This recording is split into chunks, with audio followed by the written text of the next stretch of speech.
ಮೈಸೂರಿನಲ್ಲಿರುವ ಅಶೋಕಪುರಂನಲ್ಲಿರುವ ಅರಣ್ಯ ಭವನದ ಆವರಣದಲ್ಲಿ ವಿಶ್ವವಿಖ್ಯಾತ ಮೈಸೂರು ದಸರಾ ಮಹೋತ್ಸವದ ಅಭಿಮನ್ಯು ನೇತೃತ್ವದ ದಸರಾ ಗಜಪಡೆಗೆ ಅರಣ್ಯ ಭವನದ ಅಧಿಕಾರಿಗಳಿಂದ ಸಾಂಪ್ರದಾಯಿಕವಾಗಿ ಎಲ್ಲ ಆನೆಗಳನ್ನು ಒಟ್ಟುಗೂಡಿಸಿ ಪೂಜೆ ನೆರವೇರಿಸಲಾಯಿತು.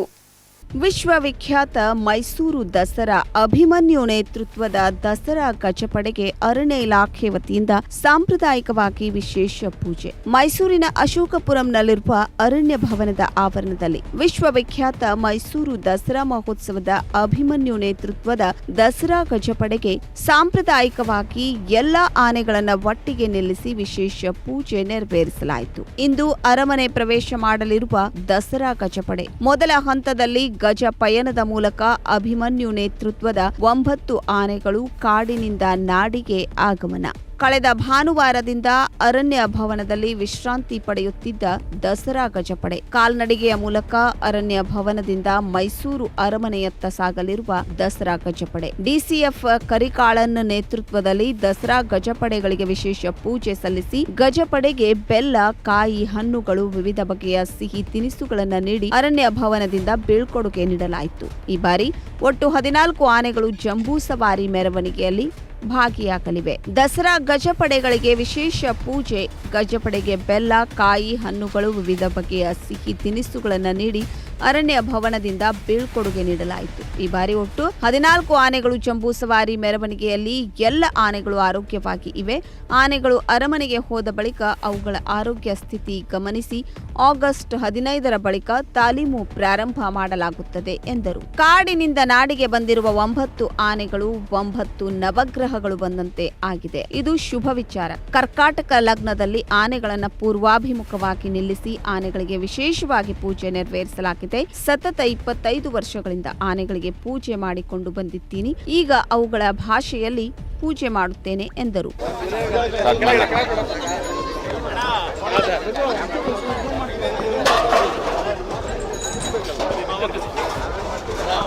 ಈ ವರ್ಷ ದಸರಾ ಮಹೋತ್ಸವಕ್ಕೆ ಒಟ್ಟು 14 ಆನೆಗಳು ಬರ್ತಾ ಇರೋದು ತಮ್ಮೆಲ್ಲರಿಗೂ ಗೊತ್ತಿರೋ ವಿಚಾರ. ಅದರಲ್ಲಿ ಮೊದಲನೇ ತಂಡದಲ್ಲಿ ನಾವು 9 ಆನೆಗಳು 7ನೇ ತಾರೀಕಿಗೆ ಗಜಪಯಣ ಮಾಡಿಕೊಂಡು ಈಗ ನಮ್ಮ 6ನೇ ಭವನಕ್ಕೆ ಕರ್ಕೊಂಡು ಬಂದಿದ್ದೀವಿ. ಈಗ 3 ದಿನ ಈಗ ನಮ್ಮ ಆನೆಗಳು 6ನೇ ಭವನಲ್ಲಿ ವಿಶ್ರಾಂತಿ ಪಡೆದಿದೆ. ಇವತ್ತು 10ನೇ ತಾರೀಕು ಬೆಳಿಗ್ಗೆ ಪೂಜೆಯಾಗಿ ಈಗ ಕಾಲ್ನಡಿಗೆಯಾಗಿ ಇಲ್ಲಿಂದ ನಮ್ಮ ಜಯಮಾರ್ತಾಂಡ ಗೇಟಿಗೆ ಆನೆಗಳನ್ನು ಈಗ ಕಾಲ್ನಡಿಗೆಯಾಗಿ ಹೋಗ್ತಾ ಇದೆ. ಇಲ್ಲಿಂದ ಒಂದು 3.5 ಕಿಲೋಮೀಟರ್ ಇದೆ. ನಮಗೆ 1ರಿಂದ 1.5 ಗಂಟೆ ಟೈಮ್ ಆಗುತ್ತೆ. ಸೊ ಇಲ್ಲಿಂದ ಆನೆಗಳು ಇನ್ನು ಕೆಲವೇ ಕ್ಷಣಗಳಲ್ಲಿ ಇಲ್ಲಿಂದ ಹೋಗುತ್ತೆ. ಪೂಜೆ ಇವತ್ತು ನಮ್ಮ ಅರಣ್ಯ ಇಲಾಖೆ ವತಿಯಿಂದ ವಿಶೇಷವಾಗಿ ಒಂದು ಪೂಜೆ ಪ್ರತಿ ವರ್ಷ ಸಂಪ್ರದಾಯಪರವಾಗಿ ಆಗುತ್ತೆ. ಈಗ ಅದು ಚೆನ್ನಾಗಿ ಆಗಿದೆ. ಸೊ ಇಲ್ಲಿಂದ ಇನ್ನೂ ಒಂದು 5-10 ನಿಮಿಷದಲ್ಲಿ ನಾವು ಕಾಲ್ನಡಿಗೆಯಾಗಿ ಆನೆಗಳನ್ನು ಕರ್ಕೊಂಡು ನಾವು ಪ್ಯಾಲೇಸ್ಗೆ ಹೋಗ್ತೇವೆ. ಈಗ ನಾವು ಅಲ್ಲಿ ಹೋಗಿ ಒಂದು 2 ದಿನ ಆನೆ ಸೆಟ್ಲ್ ಆಗಲಿ. ಇಂಡಿಪೆಂಡೆನ್ಸ್ ಡೇ ಇದೆ. ಸೊ ಆಫ್ಟರ್ 15th ನಾವು ತಾಲೀಮ್ ಶುರು ಮಾಡೋಣ ಅಂತ ಇದ್ದೀವಿ. ಯಾಕಂದರೆ ನಮಗೆ ಇನ್ನೂ ಕೈಯಲ್ಲಿ ಟೈಮ್ ಇದೆ. ಒಂದು 56-57 ದಿನಗಳಿದೆ. ತಾಲೀಮ್ ಇನ್ನೂ ಒಂದು 15th ಆದ ಮೇಲೆ ಶುರು ಮಾಡೋಣ ಅಂತ ಪ್ಲಾನ್ ಮಾಡ್ತಾ ಇದ್ದೀವಿ. ಆನೆ ಕಂಡೀಷನ್ ಈಗ ಚೆನ್ನಾಗಿದೆ, ಹೆಲ್ತ್ ಕಂಡೀಷನ್ ಚೆನ್ನಾಗಿದೆ. ಬಟ್ ಏನಂದರೆ ಈಗ ನಾವು ಒಳಗಡೆ ಹೋದ್ಮೇಲೆ ಮತ್ತೆ ನಾವು ಸ್ಪೆಷಲ್ ರೇಷನ್ ಕೊಟ್ಟು ನಾವು ದಿನನಿತ್ಯ ಆ್ಯಕ್ಚುಲಿ ಡಾಕ್ಟರ್ಗಳು ನಮ್ಮ ಜೊತೆಲಿದ್ದಾರೆ. ದಿನನಿತ್ಯ ಅದಕ್ಕೆ ಹೆಲ್ತ್ ಚೆಕಪ್ಪನ್ನು ಮಾಡಬೇಕಾಗಿರ್ತದೆ. ಈಗ ಸದ್ಯಕ್ಕೆ ಎಲ್ಲ ಆನೆಗಳು ಸಂತೋಷವಾಗಿದೆ, ಹೆಲ್ತ್ ಚೆನ್ನಾಗಿದೆ. ಈ ವರ್ಷ ದಸರಾ ಯಾವುದೇ ತೊಂದರೆ ಇಲ್ಲದೆ ಚಾಮುಂಡಿ ತಾಯಿ ದಯೆಯಿಂದ ತುಂಬ ಚೆನ್ನಾಗಿ ಮಾಡಬೇಕಂತ ಹೇಳಿ ನಾವೆಲ್ಲ ಪ್ರಯತ್ನ ಮಾಡ್ತಾ ಇದ್ದೀವಿ. ಧನ್ಯವಾದಗಳು. ನಮಸ್ಕಾರ ಎಲ್ಲರಿಗೂ. ನಾಡಹಬ್ಬ ಮೈಸೂರು ದಸರಾಗೆ ಸುಸ್ವಾಗತ ಹಾಗೂ ಶುಭಾಶಯಗಳು. ಎಲ್ಲರಿಗೂ ಒಳ್ಳೆಯದಾಗಲಿ. ಈ ದಿನ ವಿಶೇಷ ಕಾಡಿನಿಂದ ನಾಡಿಗೆ ಬಂದಿರುವಂತಹ ನಮ್ಮ ಗಜರಾಜಗಳು 9 ನವಗ್ರಹಗಳು ಬಂದಂಗೆ ಶುಭ ಹಸ್ಲಿಕ್ಕೋಸ್ಕರ ನಮ್ಮ ದಸರಾಗೆ ಬಂದಿದೆ. ನವಗ್ರಹ ಬಂದಂಗೆ ಆಗಿದೆ ಈ ವರ್ಷ. ಆಯ್ತಾ, ಎಲ್ಲ ಶುಭಗಳನ್ನ ಆಗಲಿ, ಎಲ್ಲ ಕಾರ್ಯ ಶುಭ ಆಗಲಿ. ಈ ದಿನ ಮೊದಲಿಗೆ ಪೂಜಾ ಕಾರ್ಯಕ್ರಮ ಪ್ರಾರಂಭ ಮಾಡಿ ಕರ್ಕಾಟಕ ಲಗ್ನದಲ್ಲಿ ಬೆಳಿಗ್ಗೆ ಆನೆಗಳನ್ನ ಪೂರ್ವಾಭಿಮುಖವಾಗಿ ನಿಲ್ಲಿಸಿ ಆನೆಗಳಿಗೆ ಕಾಲು ತೊಳೆದು ಆನೆಗಳಿಗೆ ಅರಿಶಿಣ, ಕುಂಕುಮ, ಅಕ್ಷತೆ, ಹೂವು, ಗಂಧ, ವಿಭೂತಿಗಳನ್ನು ಇಟ್ಟು ವಿಶೇಷ ಪೂಜೆ ಮಾಡಿದ್ದೀವಿ. ಹಾಗೆ ಪಂಚಫಲಗಳು ಎಲ್ಲ ಥರ ಹಣ್ಣುಗಳಿಟ್ಟು ಆನೆಗಳಿಗೆ ನೈವೇದ್ಯಕ್ಕೆ ಇಟ್ಟಿದ್ದೀವಿ. ಹಾಗೆ ಗಣಪತಿಗೆ ಇಷ್ಟವಾದಂದರೆ ಚಕ್ಲಿ, ಕೋಡುವಾಳೆ, ನಿಪ್ಪಿಟ್ಟು, ಕಳ್ಳೆ ಉಂಡೆ, ಎಳ್ಳುಂಡೆ, ಆ ಥರ ನಾನಾ ವಿಧ ಭಕ್ಷ್ಯಗಳು, ಒಬ್ಬಟ್ಟು, ಕರ್ಜಿಕಾಯಿ ಎಲ್ಲ ಮಾಡಿ ಮೋದಕಗಳು ಮಾಡಿ ಗಣಪತಿಗೆ ವಿಶೇಷವಾಗಿ ಸಲ್ಲುವಂಥ ಪ್ರತ್ಯಕ್ಷ ಗಣಪತಿ ಆನೆ ಅವರಿಗೆ ಸಮರ್ಪಣೆ ಮಾಡಿದ್ದೀವಿ. ಅರ್ಚನೆ ಮಾಡಿ, ಗಣಪತಿ ಅರ್ಚನೆ ವಿಶೇಷವಾಗಿ ಪೂಜೆ ಮಾಡಿ ತಾಯಿ ಚಾಮುಂಡೇಶ್ವರಿ ಹೆಸರು ಅವಳ ಪ್ರಾರ್ಥನೆ ಮಾಡಿ, ವನದೇವತನ ಪ್ರಾರ್ಥನೆ ಮಾಡಿ ವಿಶೇಷವಾಗಿ ಪೂಜೆ ಮಾಡಿದ್ವಿ.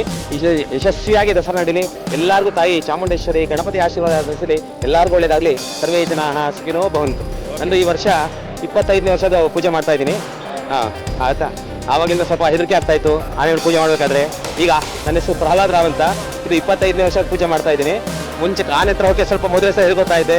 ಈಗ ಆನೆ ಕಾಲು ಕೆಳಗಡೆ ಅಂದುಕೊಂಡು ಆನೆಗಳಿಗೆ ಮುಖ್ಯವಾಗಿ ಅದ್ರ ಭಾಷೆಗಳು ಗೊತ್ತಿದೆ. ಈಗ ಅದ್ರ ಭಾಷೆ ಹೇಳ್ಕೊಂಡು ಪೂಜೆ ಮಾಡ್ತೀವಿ. ಮಂತ್ರ ಕಮ್ಮಿ ಇದ್ರೆ ಅದರ ಭಾಷೆ ಹೇಳ್ಕೊಂಡು ತಲೆ ದಪ್ ದಪ್ ಸುಮ್ಮನೆ ಅಂದ್ರೆ ಅರೆ ಅರೆ ಅರೆ ಅಂತ ಹೇಳ್ಕೊಂಡು ಅವ್ನು ಹೊಡೆದು ಪೂಜೆ ಮಾಡ್ಕೊಂಡು ಹೋಗ್ತಿರ್ತೀನಿ.